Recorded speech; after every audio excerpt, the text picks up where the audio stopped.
Welcome back after the break. So basically we are in the second hour of the show. इस पूरे घंटे में हमारी कोशिश ये होती है कुछ ऐसी चीज़ों को एड्रेस करने की जिसको हम समझते हैं कि उस पर बात की ही नहीं जाती, या यूँ कहें कि हमें उसके बारे में अवेयरनेस ही नहीं होती। शुरू में मैंने एक चीज़ का जिक्र किया था आपसे, अगर हम डिसऑर्डर्स की बात करें तो आजकल साइकोलॉजी या मेंटल हेल्थ की बात करें तो स्पेसिफिकली मैं इसकी बहुत बड़ी हामी भी हूँ, बिकॉज पाकिस्तान में अरमीता आपको पता है कि इतनी बात मेंटल हेल्थ को लेकर नहीं की जाती थी। हाँ, अलबत्ता अब करना शुरू हो गए हैं। अगर सेमिनार्स की बात करें, ट्रेनिंग वर्कशॉप्स की बात करें, साइकोलॉजिस्ट की बात करें, वो क्लिनिकल हो, हम थेरेपिस्ट को देख रहे हैं खासतौर पर, वो एक्टिव हो गए मेंटल हेल्थ को लेकर। भैया आप बीमार हैं, डॉक्टर के पास जाते हैं, तो अगर यहाँ से बीमार है सो व्हाई नॉट, इसको ऑन करना सीखे, इस पर बात करना सीखे, इस हवाले से अवेयरनेस जनरेट करना और इस पर आपस में बात करना सीखे। आज हम बात करेंगे, ये है attention deficit hyper activity disorder. अब ये है क्या, ये बला कैसी है? कतई तौर पर मेरा मकसद ये नहीं कि मैं आपको डरा दूं अगर आप पेरेंट्स हैं कि आपके बच्चों को कहीं ये डिसऑर्डर तो नहीं है। बच्चों में ये डिसऑर्डर ज़्यादा पाया जाता है। आप नॉर्मली देखते हैं कि बच्चा बहुत एक्टिव है, बहुत शरारतें करता है, बहुत खुश है, उसको हर वक्त अटेंशन चाहिए, वो अटेंशन सीकर है और कुछ भी करेगा अगर आप अटेंशन लेने के लिए। वो रोएगा, चीखेगा, चिल्लाएगा, शरारतें करेगा, कोई ना कोई एक्टिविटी करेगा। अम्मा अब्बा खुश हो जाते हैं ऐसी चीज़ों से। लेकिन अगर बच्चा ये 2 से 3 मकामात पर, जिन मकामात की मैं बात कर रही हूँ, अगर स्कूल में भी उसका ये बिहेवियर है, घर में भी उसका ये बिहेवियर है, अगर वो मॉल जा रहा है या अगर रिश्तेदारों के साथ बैठा हुआ है, कहीं 2-3 ऐसी जगह जो कि सारा दिन की उसकी रूटीन का हिस्सा होती हैं, अगर वो इस डेफिसिट यानी अटेंशन डेफिसिट की तरफ जा रहा है तो ये एक डिसऑर्डर है। ये एक अलार्मिंग सिचुएशन है जो कि आपको रियलाइज़ करनी चाहिए। खासतौर पर पेरेंट्स को रियलाइज़ करना चाहिए कि अगर बच्चा हर वक्त अटेंशन मांग रहा है तो ये डिसऑर्डर है। तो ये बड़े होकर या जैसे से वो उसकी ग्रोइंग एज है, उसकी अपब्रिंगिंग हो रही है, तो किस तरह से आपने इसको एड्रेस करना है, डायग्नोस करना है, इसका इलाज क्या है, इस हवाले से ये डिटेल सेगमेंट हम करेंगे। और इसके लिए वन एंड ओनली हमारे साथ मौजूद है डॉक्टर क्लिनिकल साइकोलॉजिस्ट हैं। इनको आज के स्टूडियो में हम वेलकम कहते हैं। अस्सलाम वालेकुम। वालेकुम अस्सलाम। डॉक्टर सारा कैसी हैं? अल्हम्दुलिल्लाह मैं ठीक हूँ। Thank you so much for being here, good to see you. Doctor Sara, मैंने कोशिश की है थोड़ा सा इसको डिस्क्राइब करने की, बस आई वॉन्ट यू कि आप जो हमारी ऑडियंस उसको बताएं कि दिस इज़ रियल।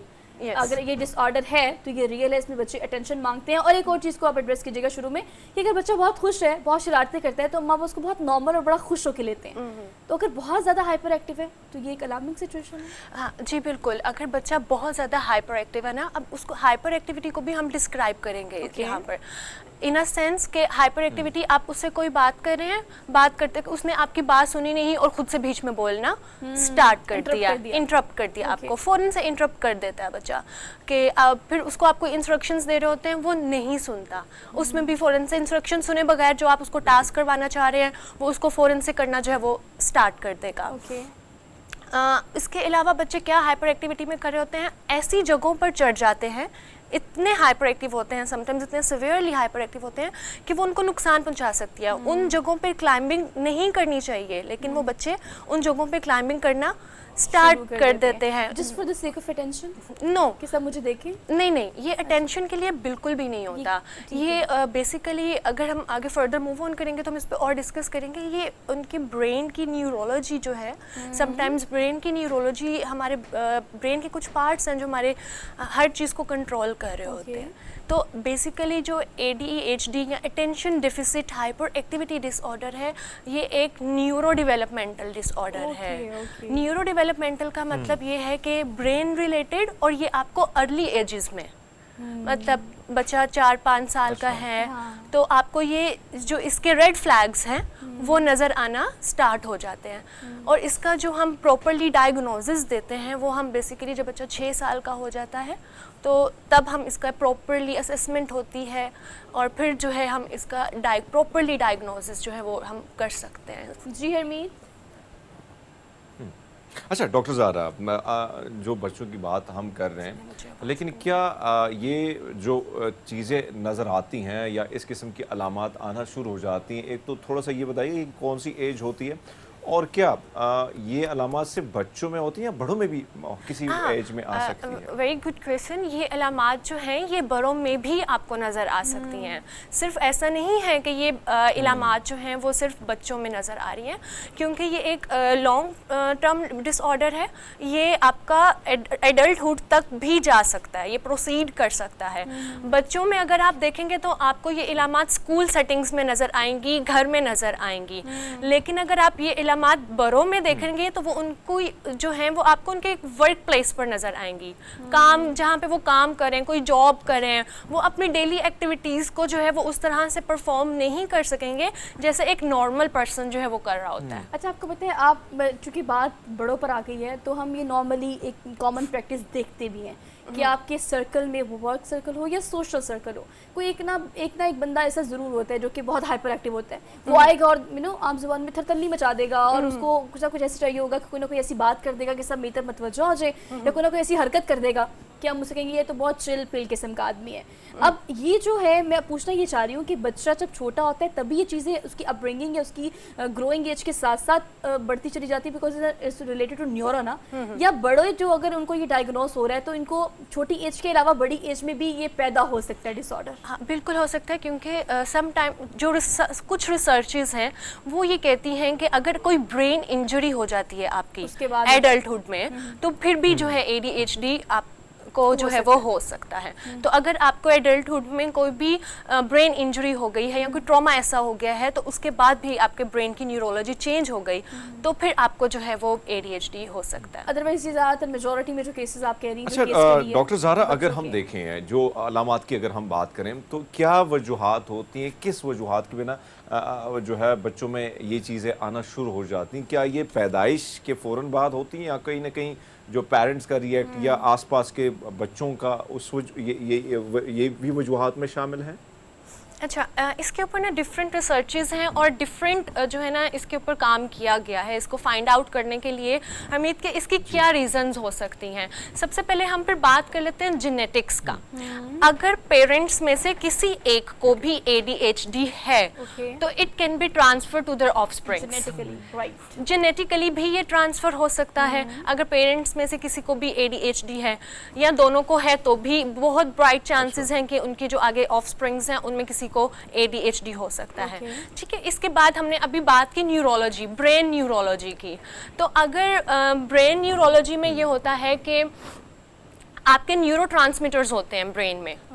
अगर उन देखें, excess of everything is bad. Exactly. ठीक है, अगर न्यूरोट्रांसमीटर में किसी भी न्यूरोट्रांसमीटर की अमाउंट बहुत एक्सीड चली गई है या कम हो गई है तो भी हम कह सकते हैं कि हम ADHD की तरफ जो है मूव ऑन बच्चा जो है उसके अंदर ये हम लोगों को नज़र आ सकती हैं सारी इलामात। इसके अलावा हमारे environmental factors like during pregnancy अगर मदर जो है अल्कोहल कंजम्पशन है, अल्कोहलिक हैं तो भी जो है वो आपको ADHD के सिम्टम्स आपके ऑफस्प्रिंग में जो है वो नजर आ सकते हैं। बिकॉज़ आप देखते हो किस तरह की ड्रग एडिक्शन में you are always hyper active ना, you are you changed your sometime mind और sometime your behaviour, sometime your tantrums, तो वो चीज बच्चे में ट्रांसफर होती है बेसिकली। क्योंकि ड्रग अगर आप कोई ड्रग ले रहे होते हैं ना उसमें भी आपके न्यूरोट्रांसमीटर्स के ऊपर इफेक्ट हो रहा होता है, वो चेंज हो रहे होते हैं। अच्छा डॉक्टर, ये भी एड्रेस कीजिएगा कि चूंकि हमने काफी हद तक एक्सप्लेन कर दिया कि what is ADHD called basically,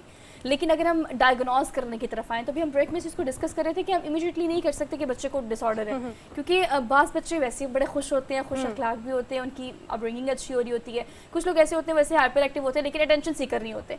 तो इस हवाले से बताइएगा कि अगर हम डायग्नोज प्रोसेस पे जाएँ, so how we can diagnose at home or we have to consult a psychologist? अच्छा, सॉरी, आपको ना यहाँ पे थोड़ा सा मैं भी करेक्ट करना चाहूँगी। Basically attention deficit is not attention seeking, it is in attention. कि बच्चे का इंटरेस्ट नहीं, वो अपना फोकस लूज कर रहा है। ADHD का बच्चा अटेंशन सीकर नहीं होगा, वो इन अटेंटिव होगा कि वो बहुत जल्दी भूल जाता है, चीज़ें रखी भूल गई। इसी तरह से एडल्ट्स में भी हम देखते हैं बिल्स पे करना भूल गए या कोई काम एक्टिविटी उनको दी गई तो वो भी भूल गए। तो और बहुत लंबी कन्वर्सेशन है वो नहीं जो है उनसे फोकस नहीं कर पाते। अटेंशन स्पैन जो होता है ना उनका, बेसिकली जो अटेंशन स्पैन होता है किसी भी चीज़ के ऊपर फोकस करने का, वो बहुत कम होता है। और फिर आप इसको भी मतलब आप ये भी कहना चाह रही हैं कि वो ज़्यादा देर तक एक चीज़ पर स्टे नहीं कर पाते। बिल्कुल, वो बहुत देर तक एक चीज़ के ऊपर फोकस। और जैसे ही लेट्स सपोज अगर क्लासरूम में एक बच्चा बैठा हुआ काम कर रहा है और एकदम से कोई और एंटर हुआ क्लास में, समटाइम्स टीचर्स भी आ जाते हैं कोई ना कोई रीज़न की वजह से, तो वो फ़ौरन उस तरफ जो है डाइवर्ट हो जाएगा और जो वो अपना काम कर रहा था ना वो भूल जाएगा, उसे क्विट कर देगा। अच्छा ज़ारा, अगर हम देखें एक तरफ तो अगर मैं अपनी बात करूं, सबकी बात करूं, तो कहीं ना कहीं जब बहुत सारी बीमारियां जब हद क्रॉस कर लेती तब जाके हम डॉक्टर के पास जाना शुरू कर देते हैं।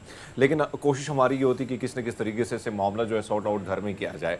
हम सारे जो हैं कभी, अभी तो गूगल डॉक्टर भी आ गया, लेकिन ऐसे में आपसे जानना चाहेंगे कि अगर ये मसाइल, ये चीज़ें, ये अलामात आ रही हैं बच्चों में, तो माँ बाप जो हैं उनको क्या करना चाहिए इनिशियल स्टेज में? अच्छा, यहाँ पर मैं क्लियर कर दूं कि सबसे पहले तो ऐसा होता है कि देखें, हम लोगों में भी समटाइम्स हम भी चीज़ें रख कर भूल जाते हैं या हम भी फोकस नहीं करते, ये थोड़ा नॉर्मल होता है। तो जब तक हमें ऑब्जर्व करना होता है एटलीस्ट 6 मंथ्स तक कि क्या 6 मंथ्स तक बच्चे के सेम बिहेवियर्स एटलीस्ट 2 सेटिंग्स में आ रहे हैं हमारे पास। 2 सेटिंग्स में ये ऐसा होता है समटाइम्स के बच्चे के ये बिहेवियर्स स्कूल में आ रहे होते हैं क्योंकि वो अपने पढ़ाई से भागना चाह रहा होता है, लेकिन घर में वो पेरेंट्स के साथ बिल्कुल नॉर्मल है, कंफर्टेबल है, उसको कोई इशू नहीं है। और समटाइम्स वो स्कूल में कंफर्टेबल होता है, कोई इशू नहीं आ रहा होता, लेकिन घर में पेरेंट्स के साथ इश्यूज आ रहे होते हैं। So we are going for the same procedure for the adults as well? Yes, हम बड़ों के साथ भी ऐसे करेंगे? बड़ों के साथ भी हम लोगों ने एटलीस्ट 6 मंथ्स तक ऑब्जर्व करना है कि क्या ये जो सेम हम लोगों ने ऑब्जर्व करना है कि ये जो पैटर्न है ये क्या 6 मंथ्स तक सेम ऐसे ही चल रहा है। अगर तो वो 6 मंथ्स तक सेम चल रहा है तो फिर उसके बाद हम लोग एक फॉर्मल असेसमेंट की तरफ मूव ऑन करते हैं, जो कि क्लिनिकल साइकोलॉजिस्ट जो हैं वो कंडक्ट करते हैं। यही मेरा अगला सवाल भी था डॉक्टर ज़ारा आपसे, बिकॉज हमने ये भी बता दिया कि एक्चुअली डिसऑर्डर है क्या, अटेंशन डेफिसिट या इस तरह की, और उसके बाद डायग्नोस, हाउ टू डायग्नोस। अब उसके अगर हम इलाज मुआवजे की बात करें तशख़ीस के बाद, तो क्या आप समझती हैं कि इनिशियल स्टेप क्या होता है? अगर आपको you have to consult, like आपने क्लिनिकल साइकोलॉजिस्ट से कंसल्ट करना है, और घर में की वालिदैन की भी कोई प्रैक्टिस होती है डिसऑर्डर को एड्रेस करने की? जी बिल्कुल ऐसा है कि देखें, क्लिनिकल साइकोलॉजिस्ट के पास आप जाएंगे, बेसिकली उसने आपको डायग्नोसिस देना है, दे दिया कि बच्चे को ये डिसऑर्डर है। उसके बाद आप साइकाइट्रिस्ट जो है वो मेडिकेशन प्रिस्क्राइब करता है कि उनकी हाइपर एक्टिविटी को कंट्रोल करने के लिए। हाइपर एक्टिविटी कंट्रोल होती है तो बच्चे का फोकस जो है वो भी इम्प्रूव होना स्टार्ट हो जाता है। फिर उसके साथ साथ क्लिनिकल साइकोलॉजिस्ट और साइकोलॉजिस्ट जो हैं वो बिहेवियर थेरेपी करते हैं। तो बिहेवियर थेरेपी एंड मेडिकेशन, अगर ये दोनों आप ले रहे हैं तो बच्चे में इम्प्रूवमेंट के चांसेस जो हैं वो ज़्यादा। मतलब you have to carry this both things like parallel, आपको दोनों को साथ लेकर चलना, नहीं कर सकते? नहीं।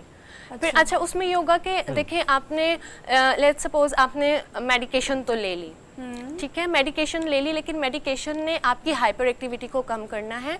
उसमें कोई ऐसी स्ट्रैटेजीज या कोई ऐसी एक्टिविटीज़ नहीं होती हैं जिसमें आप बच्चे के अटेंशन स्पैन को इम्प्रूव करते हैं।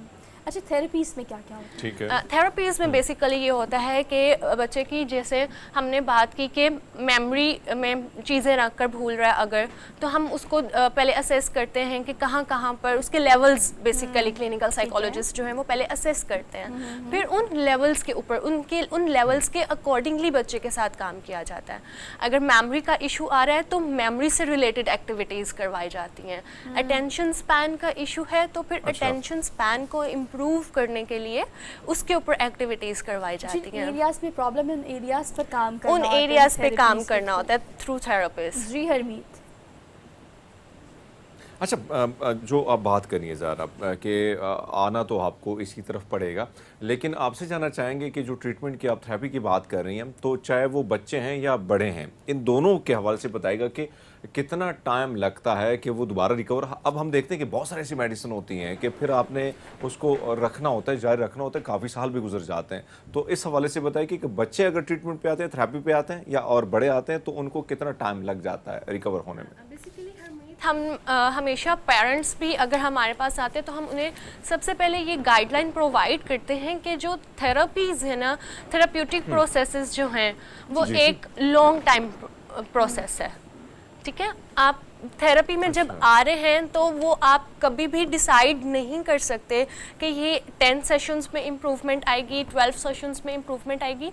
ये ना वेरी कर रही होती है child to child and adult to adult, कि आप देखें ना, इंडिविजुअल डिफरेंसेस होते हैं इवन आपके सिबलिंग्स हैं अगर, तो वो भी सेम नहीं होते, डिफरेंसेस होते हैं। इसी तरह से चाइल्ड टू चाइल्ड वेरी कर रहा होता है कि कौन सा बच्चा कितनी जल्दी लर्न कर लेता है। कुछ बच्चों को टाइम लगता है, कुछ जल्दी लर्न कर लेते हैं।